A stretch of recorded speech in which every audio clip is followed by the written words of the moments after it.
دو آدمیوں کو حکم ہوگا جہنم میں ڈال، ایک دوڑ لگا دے گا اور ایک تھوڑا سا جا کے پیچھے مڑے ہوئے، پھر اگر جاوے گا پھر اینج ویکھے، تو اللہ تعالیٰ فرمائیں گے ان دونوں کو بلاؤ، دونوں آ جائیں گے۔ تو اللہ کہیں گے ہمیں تو دوڑ کیوں لائتا نہیں پتا گوا کھلوتے کیوں دوڑے ہیں؟ وہ کہے گا یا اللہ ساری زندگی تیری کوئی نہیں مانی، میں نے سوچا آج ہی مان لوں شاید تو مہربان ہو۔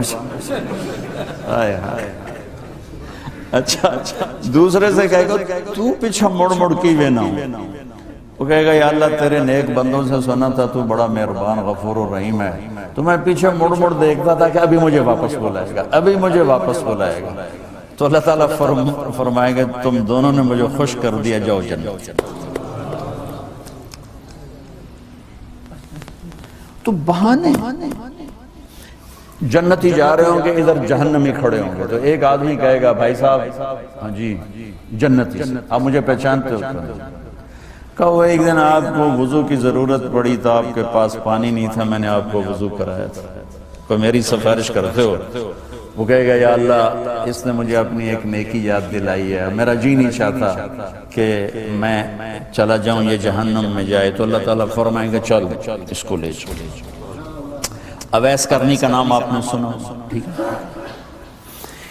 ان کے بارے میں اللہ کے نبی نے فرمایا حضرت عمر سے، اویس عمر تیرے دور میں ایک شخص آئے گا مدینے سے، اس کا نام ہوگا اویس بن عامر، قبیلہ ہوگا مراد، اور اس کی شاخ ہوگی قرن، جس کو ہم کہتے ہیں اویس کرنی، اس کی شاخ ہوگی قرن، رنگ کا ہوگا کالا، قد ہوگا درمیانہ، اور ایک سفید نشان اس کے جسم پر ہوگا۔ جب وہ آئے تو تم نے اور علی نے دونوں نے اس سے دعا کروانا، میرے رب کی قسم علی اور عمر کو اویس کی دعا کی حاجت کوئی نہیں تھی، ایک پیغام امت کو دینا تھا، ایک پیغام دینا تھا، جس لیے یہ اس سے دعا کروانی اس لیے کہ اویس نے ماں کی خدمت کر کے اللہ کو اتنا خوش کر دیا ہے، وہ جب ہاتھ اٹھاتا اللہ اس کے ہاتھ خالی نہیں لگتا۔ یہ ماں کا مقام ہائی لائٹ کرنے کا۔ 3 سال پہلے میں اویس کرنی کے گاؤں گیا جہاں وہ پیدا ہوئے، ان کے خاندان سے ملا، ان کے لوگوں سے ملا۔ کالے پہاڑ ہیں، اس میں چھوٹی سی بستی ہے جس میں وہ پیدا ہوئے تھے، اب بھی وہاں کرنی لوگ ہیں۔ عمر رضی اللہ عنہ کا دور آیا، ہر سال حج کرتے تھے، اویس اویس اویس نہیں ملا۔ ایک سال سارے حاجی لائن حاضر کر دی، کھڑے ہو جاؤ، بھائی سب بیٹھ جاؤ، یمن والے کھڑے رہو، بہت سارے لوگ کھڑے، سارے بیٹھ جاؤ، مراد والے کھڑے رہو، تھوڑے سے رہ سارے بیٹھ جاؤ، قرن والے کھڑے رہو۔ تو ایک آدمی بچا، صرف ایک۔ تو آپ نے فرمایا تو قرنی ہے کہ جی؟ اویس کو جانتے ہو؟ میرا سگا بھتیجا، بھائی کا بیٹا، لیکن وہ تو تھوڑا سا ہلا ہوا ہے، پاگل سا ہے، آپ کیوں پوچھ رہے ہیں؟ حضرت عمر رونے لگے، کہا وہ نہیں تو پاگل ہے، ادھر ہے، حج پہ آیا کہ جی آیا، کدھر ہے؟ کہا جی وہ چلے گئے، اونٹ چرانے نکل گیا عرفات کی طرف۔ تو آپ نے حضرت علی کو ساتھ لیا اور عرفات کی دوڑ لگا دی۔ وہاں دیکھا تو اویس درخت کے نیچے نماز پڑھ رہے تھے، یہ دونوں جا کے بیٹھ گئے، انہوں نے محسوس کیا 2 آدمی ہیں، تو انہوں نے نماز چھوٹی کر کے سلام کیا۔ حضرت عمر نے پوچھا کون ہو میرے دوست؟ کہا جی مزدور ہوں۔ کہا تیرا نام کیا ہے؟ کہا جی اللہ کا بندہ۔ حضرت عمر نے کہا بھئی سارے اللہ کے بندے ہیں، تیری ماں نے تیرا نام کیا رکھا ہے؟ یہ تو ان دونوں کو جانتے ہی نہیں تھے، پہلی دفعہ آئے تھے۔ کہنے لگا آپ کو پوچھنے کی کیا ضرورت پڑ گئی؟ تو حضرت علی نے کہا کہ میرے دوست یہ امیر المومنین ہیں عمر بن خطاب، اور میں ہوں علی بن ابی طالب۔ پھر ویسے ہل گئے، کہنے لگے جی میں تو معافی چاہتا ہوں، میں تو آپ کو پہچانتا ہی نہیں۔ تو آپ نے کہا تو اویس ہے؟ کہا جی میں اویس۔ کہا تو ہاتھ اٹھا ہمارے لیے دعا۔ وہ رونے لگے کہ جی میں آپ کے لیے دعا، میں تو آپ کے قدموں کی خاک بھی نہیں، اور ہے بھی نہیں۔ ساری دنیا کے اولیاء، ابدال، ولی ایک صحابی کے بعد جس نے نبی کو آنکھوں سے دیکھا اس کو کوئی نہیں پکڑ سکتا، اس کے برابر کو نہیں آ سکتا۔ اور پھر عمر جیسی ہستی اور علی جیسی ہستی، آپ نے حضرت علی کا ہاتھ پکڑا اور یہاں سینے سے لگا کر کہا علی تو جو خوشخبری ہو، جنت میں تیرا گھر میرے گھر کے سامنے ہو۔ اور آپ مسجد میں انٹر ہوئے تو آپ کے ادھر ابو بکر تھے اور ادھر عمر تھے، تو آپ نے یوں دونوں کے ہاتھ پکڑ لیے ایسے، اور سامنے صحابہ تھے، کہا مجھے دیکھ رہے ہو کہ جی دیکھ رہے ہیں؟ آپ نے کہا قیامت کے دن میں اس طرح اٹھوں گا کہ میرے دائیں طرف ابو بکر ہوگا اور بائیں میرے عمر ہوگا، اور ہم ایسے تینوں اکٹھے قیامت کے دن اٹھائے جائیں۔ اور آپ نے کہا حج والے دن 9 تاریخ کو آپ نے کہا اس وقت میرا اللہ تمام صحابہ پہ فخر کر رہا ہے اور عمر پہ خاص طور پہ فخر کر رہا ہے۔ میرے بعد کوئی نبی ہوتا تو عمر ہوتا۔ اتنی بڑی ہستیوں کو کیا ضرورت ہے اویس کی دعا کی؟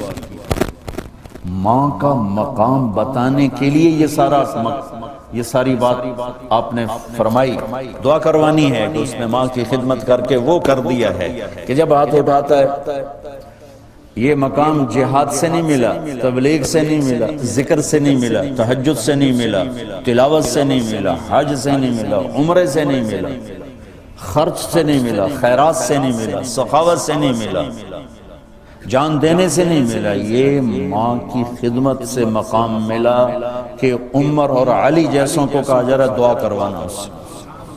اور وہ رو رہے ہیں کہ میں توڑا نوکر، میں میری مجال میں توڑے واسطے، کہا بھائی اللہ کے نبی نے فرمایا تھا، اللہ کے نبی نے فرمایا تھا کہ دعا کروانی، تو دعا کروائی، ان دونوں نے حضرت اویس سے دعا کروائی۔ حضرت عمر نے فرمایا میرے پاس رہو گے؟ کہ نہیں میں آپ کے پاس نہیں رہوں گا۔ کہاں رہو گے؟ کہا میں کوفے رہوں گا۔ تو آپ نے فرمایا کوفے کے گورنر کو خط لکھ دوں؟ تو کہا جی نہیں میں تو عام لوگوں میں رہوں گا، خط نہیں لکھنا۔ اگلے سال حج پہ لوگ آئے تو اپنے ایک وہاں کے سردار سے پوچھا اب کوئی اویس کی خیر خبر؟ کہا جی بہت برے حال ہے۔ کہا رہے وہ بہت بڑے آدمی ہیں، اللہ کے نبی نے ہم سے کہا تھا کہ ان سے دعا کروانی ہے، یا کہ ان سے دعا کروانا۔ یہ حاجی جب واپس پہنچے تو اویس کو ڈھونڈتے ڈھونڈتے دیکھا تو دریائے فرات کے کنارے نفل پڑھ رہے، جا کر بیٹھ گئے۔ اویس بھائی ہمارے لیے دعا کرو۔ لگا تم حج سے آئے ہو، تم کرو کہ میں کروں؟ کہ یا تو کر۔ کہنے لگے کہیں عمر سے تو ملاقات نہیں ہوئی؟ کہیں میرا پتہ تو نہیں چل گیا؟ ہاں جی عمر سے ملاقات ہوئی۔ تو ان کے لیے دعا کی اور اپنا بوریا بستر اٹھایا اور کوفہ چھوڑ کے بصرے چلے گئے کہ اب میری یہاں مشہوری ہو جائے گی شہرت سے بچنے کے لیے۔ اب ایک اور حدیث سنا، میرے نبی نے فرمایا کہ جب لوگ جنت میں جا رہے ہوں گے، اویس بھی جا رہا ہوگا، دروازے کے قریب اللہ فرمائیں گے باقی سب کو جانے دو، اویس کو روک لو۔ تو وہ اویس پریشان ہو جائیں گے کہ بوئے تے آتے کیوں رکاوٹ بن گئی، دروازے پہ آگے کیا رکاوٹ ہو گئی؟ تو کہیں گے یا اللہ آپ نے مجھے کیوں روکا ہے؟ تو اللہ تعالیٰ فرمائیں گے پیچھے دیکھو، پیچھے دیکھیں گے تو جہنم کے لوگ کھڑے ہوں گے، مجرم۔ کہیں گے اویس تو نے مجھے خوش کیا ماں کی خدمت کر۔ کیا کہا؟ ماں کی خدمت کر۔ جو بیچاری مائیں ذلیل ہو رہی ہو، یہاں زیادہ ہوتی ہیں پاکستان میں کم ہوتی پر ہوتی وہاں بھی ہے۔ اسی سفر میں کتنی ماؤں کے اتنے پرچے آئے کہ میرا بیٹا شراب پیتا اور پھر مجھے گالیاں نکالتا۔ بھر گئے میری جیبیں پرچوں سے، کیونکہ مستورات بھی بیان میں آتی تھی، تو ہر بیان میں کوئی نہ کوئی پرچہ آیا کہ میرا بچہ مجھے گالیاں نکالتا ہے، شراب پیتا ہے، زنا کرتا ہے، پھر مجھے گالیاں نکالتا ہے۔ تو یہاں زیادہ ذلیل ہے، ہمارے ہاں بھی کوئی کم ذلیل نہیں ہے، کوئی قسمت والی ماں ہے جس کو فرما بردار اولاد ملتی ہے، تو اللہ فرمائیں گے اویس تو نے مجھے بہت خوش کیا ماں کی خدمت۔ دیکھئے جہنم کے لوگ کھڑے ہیں تو انگلی کا اشارہ کرتا جا، اللہ جدھر جدھر تیری انگلی کا اشارہ ہوگا ادھر ادھر لوگوں کو جہنم سے نکال کے جنت میں ڈال دوں گا۔ آج میں تیری طفیل لاکھوں آدمیوں کو جنت میں پہنچاؤں گا۔ عدد ربیہ و مدر، لاکھوں کا لفظ نہیں آتا، ربیہ و مدر عرب کے دو قبیلے اپنی تعداد میں سب سے زیادہ تھے، تو اللہ تعالیٰ کہیں گے اویس آج تیری طفیل جتنا ربیہ اور مدر دو بڑے قبیلوں کے لوگ ہیں اتنے مجرم آج تیری طفیل جنت میں ڈال دیں۔ سبحان اللہ، جب میرے رب نے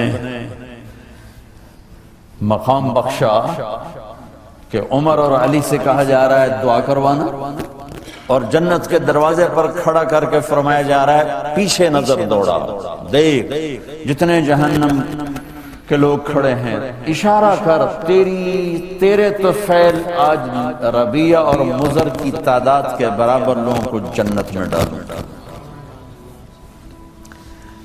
ایک اور واقعہ بھی سنا، آپ نے فرمایا میں آج رات جنت میں گیا، ایک تو معراج ہے جو جاگتے ہوئے خواب میں تو بہت دفعہ ہوا، آج رات میں جنت میں گیا، میں نے آواز سنی قرآن کی تلاوت، میں نے پوچھا یہ کون تلاوت کر رہا ہے؟ ان کا جی یہ حارثہ بن نعمان ہے۔ تو آپ نے کہا حارثہ بن نعمان وہ تو مدینے بیٹھا ہے، دیکھو آپ کو سنانے کے لیے مائک لگا ہوا ہے اوپر، تھوڑے سے لوگ آپ، اور حارثہ کی آواز جنت میں جا رہی ہے اور وہ مدینے بیٹھے ہوئے ہیں، 7 آسمان پار کر کے آواز جا رہی ہے، وہ کیسے پوری جنت میں اس کی آواز کیوں آ رہی ہے؟ کہ یا رسول اللہ انہوں نے ماں کی ایسی خدمت کی ہے کہ اللہ تعالیٰ نے خوش ہو کر کہا ہے حارثہ جب قرآن پڑھے ساری جنت کو سناؤ، ساری جنت کو سناؤ۔ اچھا کیسی خدمت کرتے تھے؟ ماں کی کیسی خدمت کرتے تھے؟ ان کے کپڑے بیوی سے نہیں دھلاتے تھے، خود دھوتے تھے۔ ہم لوگ اپنی بیویوں پہ ڈنڈا چڑھا کے کھڑے تھے، میری ماں دے کپڑے دو، میری ماں دی روٹی پکا، میری ماں نو چاہ بنا کے دے۔ آپ کی بیوی کے ذمہ آپ کی ماں کی خدمت نہیں ہے، میرے ذمہ میری ماں کی خدمت، میری بیوی کے ذمہ میرے باپ کی خدمت نہیں ہے، میری ماں کی خدمت نہیں ہے، میری بہن بھائیوں کی خدمت نہیں ہے، لیکن یہ بر صغیر کے معاشرے کا ظلم ہے کہ آنے والی بچی ٹکڑے ٹکڑے ہو جاتی، پس کے رہ جاتی، اور ایک ظلم و ستم کی چکی میں وہ قیمہ بن جاتا، ساس کا ظلم، سسر کا ظلم، خامد کی بہنوں کا ظلم، بھائیوں کا ظلم، تانے بولیاں، اس بیچاری نے بچے کیا پالنے ہیں، وہ تو روتے روتے زندگی گزار دیتی۔ میرے ذمہ ہے ماں کی خدمت، میری بیوی کے ذمہ نہیں ہے، پوچھو مفتیوں سے۔ ماں کے لیے کیا کرتے تھے؟ سالن خود بناتے تھے، آٹا گونڈتے تھے، روٹی پکاتے تھے، پھر تھالی میں پلیٹ میں رکھ کر ماں کو سامنے بٹھا کر خود کھلاتے بھی خود، اور ماں کو تیل لگاتے، کنگھی کرتے، جوئیں نکالتے، اور کبھی اماں کوئی کام کہہ دیتی اور سمجھ میں نہیں آیا تو یہ نہیں کہتے تھے ماں جی کیا جائے، اپنی بیوی کو باہر بلا کر کہتے ماں جی نے کیا کہا ہے مجھے سمجھ میں نہیں آیا۔ ایک دفعہ موسیٰ علیہ السلام نے پوچھا یا اللہ میرا جنت کا ساتھی کون؟ تو موسیٰ علیہ السلام نے فرمایا فلاں قصائی تیرا جنت کا ساتھی۔ تو موسیٰ علیہ السلام تھوڑا سوچ میں پڑ گئے کہ قصائی سے موسیٰ دا جوڑ کے میں بیٹھ فلاں مجاہد، فلاں عالم، فلاں ولی اللہ وہ تیرا جنت کا ساتھی، قصائی تیرا ساتھی۔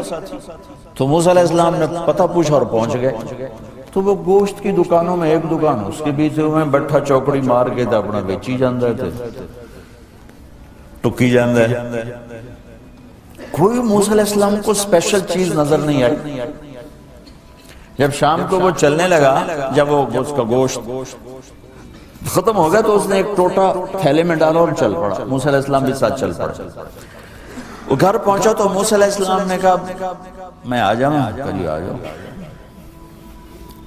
اس نے وہاں جا کے کیا کیا، بوٹیاں بنا کے ہانڈی چڑھا دی، پھر آٹا نکال کے گوندھا، اس کو نرم ہونے رکھا، سالن تیار کیا، پھر روٹی تیار کیا، ٹرے میں رکھا۔ ایک عورت اس طرح پڑی تھی، اس کو جا کے ہلایا، ماں جی، آنکھ کھولی، ایک ہاتھ سے اٹھایا، سہارا دیا، دوسرے ہاتھ سے نوالے بنا کے کھلاتا رہا۔ تو اس نے یوں سر ہلایا کہ مطلب میری بس، تو اس کا منہ صاف کیا اور اس کو سہارا دے کے لٹانے لگا، تو کچھ بڑبڑائی۔ موسیٰ علیہ السلام ذرا فاصلے پر تھے، سن نہیں سکے کیا کہا۔ موسیٰ علیہ السلام نے فرمایا، میرے بھائی یہ کون ہے؟ کہا جی میری ماں ہے، اور میں جب صبح جاتا ہوں نا کام پر تو اس کے سارے خدمت کر کے روٹی پانی کھلا پلا پھر میں جاتا ہوں، پھر جب شام کو واپس آتا ہوں تو پہلے میں اس کی یہ خدمت کرتا ہوں۔ بیوی سے نہیں کہا، خود کیا۔ ہم اپنی بیویوں کو کتنا ذلیل کرتے ہیں، اور 99% جو ساس ہے وہ نیگیٹو ہے اور ظالم ہے۔ 99% ساس نیگیٹو ہے اور ظالم ہے، اور ہمارے بچوں کو ہوش نہیں کہ میری ماں ہے، میری ماں ہے۔ ماں کی وجہ سے بیوی کو تباہ نہ کرو، اور بیوی کی وجہ سے ماں کو تباہ نہ کرو، اس میں بیلنس کرو۔ بیوی کے عشق میں ماں باپ ذلیل نہ ہو، اور ماں باپ کے عدم میں بیوی ذلیل نہ ہو۔ یہ دونوں نوحے میں سن رہا ہوں، اس لیے بول رہا ہوں، دکھ سے بول رہا ہوں۔ کہا جی میں شام کو پھر اس کی خدمت کرتا ہوں، اب بچوں کو بعد میں دیکھتا ہوں۔ کہا اچھا یہ بتا، یہ کیا کہہ رہی تھی؟ لٹا رہے تھے۔ کہنے لگا جی بس ماں جو ہوئی، جب بھی خدمت کرتا ہوں تو کہتی اللہ تجھے جنت میں موسیٰ کا ساتھی بنا۔ میں تو جی کمی کسائی تے موسیٰ کلیم، میرا دا کی جوڑ ہے۔ میں کہا پترا تیرا جوڑ بنا چھڑے تیری ماں۔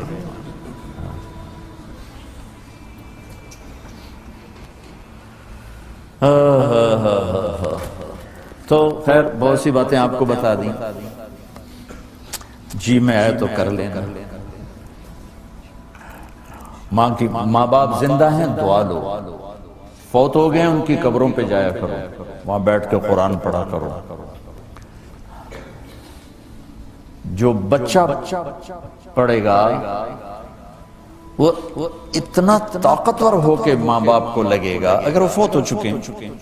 کہ ہمارے ہاں تو قرآن بھی مل جاتا ہے نا جی، مدرسوں میں چلے جاؤ جی قرآن دے بھائی، لو جی 100 قرآن لے جاؤ، لو جی 50 قرآن لے جاؤ۔ اتنی حماقت ہے، مولوی صاحب ذرا چھوڑا نو گل دے جی ماں جی واسطے قرآن پڑھانا، چھوڑا دی ماں تا نہیں مری، میری ماں مری۔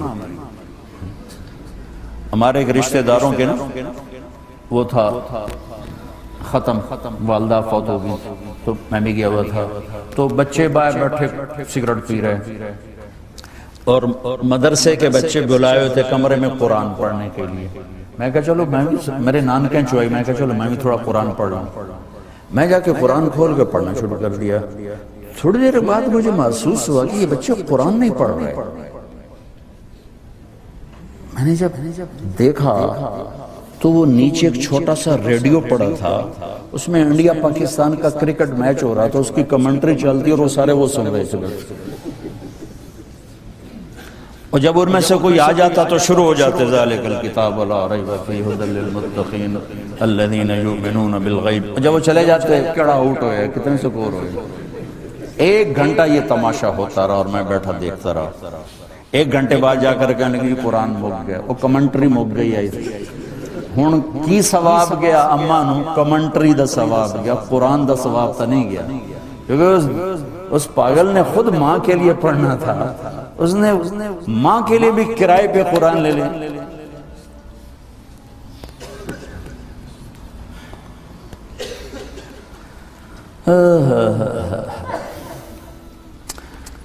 زندہ ہیں دعا لو، مر گئے ان کے لیے ان کی قبر پہ نہیں جا سکتے ہو، یہاں کی زندگی بہت تیز ہے، کبھی تو جایا کرو، کسی ویکنڈ پہ چلے جایا کرو، کسی اتوار پہ چلے جایا کرو، کسی ہفتے کو چلے جایا کرو، مہینے بعد 2 مہینے بعد، سال میں 1 دفعہ سے، کہ یہ ان کا حق ہے، ان کا حق ہے۔ اور ابن القیم رحمت اللہ علیہ نے ایک واقعہ لکھا ہے کہ عبداللہ بن مطرف رحمت اللہ علیہ نے خواب دیکھا کہ قبریں پھٹیں اور لوگ نکلے، اور کوئی چیز ایسے اٹھا رہے ہیں، ایسے اٹھا رہے ہیں، ایسے اٹھا رہے ہیں۔ ایک آدمی نکلا اور جا کر ایک درخت سے ٹیک لگا کے بیٹھ گیا۔ یہ اس کے پاس جا کر کہتے ہیں بھئی آپ کون لوگ؟ وہ کہتے ہیں ہم ایمان والے ہیں۔ کہ یہ کیا ہو رہا ہے؟ کہ جو رشتہ دار ثواب بھیجتے ہیں یہ وہ اکٹھا کر رہے ہیں۔ کہ تم کیوں نہیں اکٹھا کر رہے ہو؟ کہ میرا بیٹا حافظ قرآن ہے، ایک قرآن روزانہ ختم کر کے مجھے بھیج دیتا ہے، تو میں نے پرچون دی لوڑ نہیں رہ جانے میرا تھوک دا کا۔ کہ تیرا بیٹا کیا کرتا ہے؟ کہ اس کی مٹھائی کی دکان ہے بازار۔ آنکھ کھل گئی، صبح ہوئی تو پہنچ گئے، بازار کھلا، دیکھا تو ایک نوجوان بیٹھا ہوا اور مٹھائی بیچ رہا اور ہونٹ ہل رہے ہیں۔ پہلے اس کو نا چیک کرتے رہے، پھر اس کے پاس آئے، بیٹا تیرا نام کیا ہے؟ وہی نام تھا جو خواب میں سنا۔ یہ کیا پڑھ رہے ہو؟ کہ جو قرآن پڑھ رہا ہوں۔ کتنا پڑھتے ہو؟ ایک ختم روزانہ پڑھتا ہوں۔ کیا کرتے ہو؟ کہ والد کو ایصال ثواب کرتا۔ کیا اتنی مشقت کیوں اٹھاتے ہو؟ کہ وہ میرے لیے بہت کچھ چھوڑ گیا، میں چاہتا ہوں میں بھی اس کے لیے کچھ حصہ بنتا رہوں۔ تو یہ والدین کے حقوق میں سے کہ اگر وہ چلے گئے ہیں ان کے لیے ایصال ثواب کرو۔ ہمارے نا ایک فیملی تھی، 22 سال سے ان کے گھر میں مجرا بھی ہوتا تھا، جوا بھی ہوتا تھا۔ تو میں نے سلام دعا پڑھائی اور آہستہ آہستہ اللہ نے فضل فرمایا، سارے توبہ کر گئے۔ تو کہنے کہ ہمیں حج پہ لے چلو، حج پہ لے گیا۔ یہ 92 کی بات۔ تو میں منا میں سویا ہوا تھا، تو میں نے ان کے باپ کو میں نے خواب میں دیکھا، تاکہ میرے بیٹوں کو کہہ دیں کہ تمہاری نیکیاں مجھے پہنچنا شروع ہو۔ یہ میں نے دیکھا کہ میرے بچوں کو بتا دیں کہ تمہاری نیکیاں مجھے پہنچنا شروع ہو۔ تو بھائیو، جناب رسول اللہ صلی اللہ تعالی علیہ وسلم ایک زندگی لے کر آئے۔ اس کا میں نے چند گوشے آپ کو بتائیں۔ آپ ایک مکمل اور کامل اور اکمل اور اعلیٰ اور حسین